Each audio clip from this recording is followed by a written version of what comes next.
Okay, once there was a woman named Hannah, and Hannah did not have any children, and she was getting older, but she was very sad that she didn't have any children. So she went to the temple, and she was praying. She was praying so hard that the priest, Eli, he came over and he talked to her, and he said, "What are you praying about?"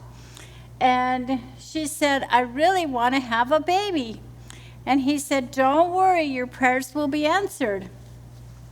And she said, "When I do have a baby boy, when he's old enough, I will bring him to the temple so that he can learn to work in the temple." And so a few months later, sure enough, she had a baby boy, and she named him Samuel. And Samuel grew up, and he was getting older, and he became a little boy like some of you, and she brought him to the temple. And every year when he was living in the temple, he lived in the temple with Eli and learned how to work in the temple. And every year she would make him a new coat, and she would bring him a new coat. And he grew up, and he helped Samuel, and then he was living in the temple.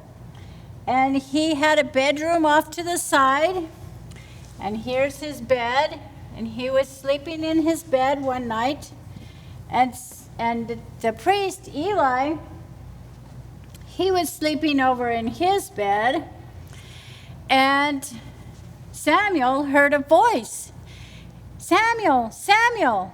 So he got up and he went to ask Eli, What were you calling me for?" And Eli said, No, I didn't call you.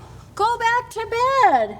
So Samuel went back to bed, but pretty soon he heard the voice, "Samuel, Samuel." So he went and he asked Eli, "Did you call me?"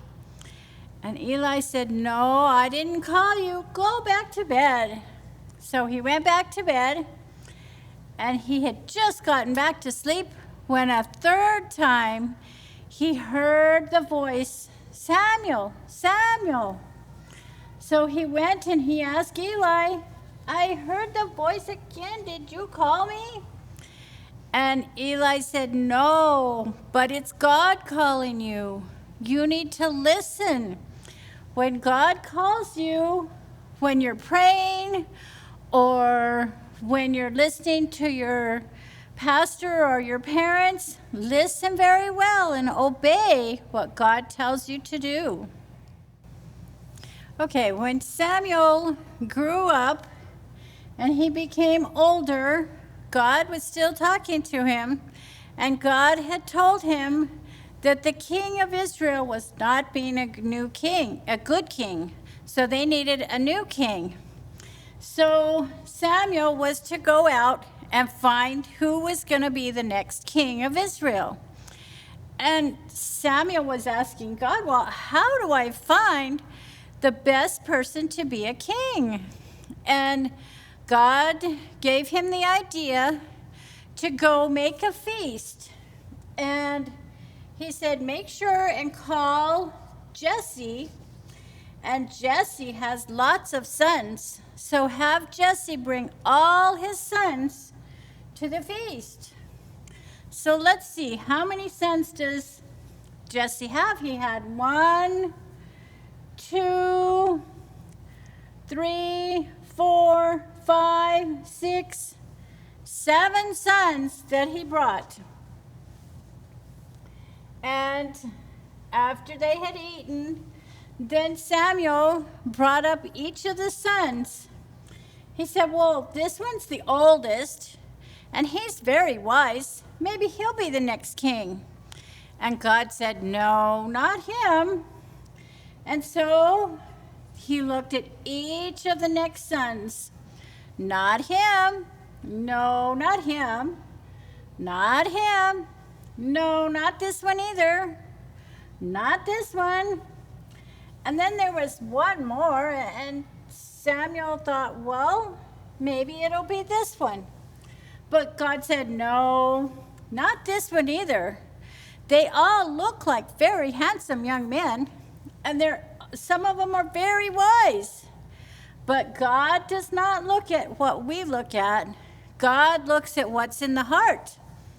So Samuel asked Jesse, is this all of your sons? And Jesse said, well, no, there's one more, but he's just a boy, and he's just out in the fields watching the sheep. And so Samuel said, well, bring him. Have him come. And when he saw him, God said, yes, this is the one. His name is David, and David will be the next king. So Samuel anointed David to be the next king. He had a few more years and a few more things to learn, but David would be the next king of Israel.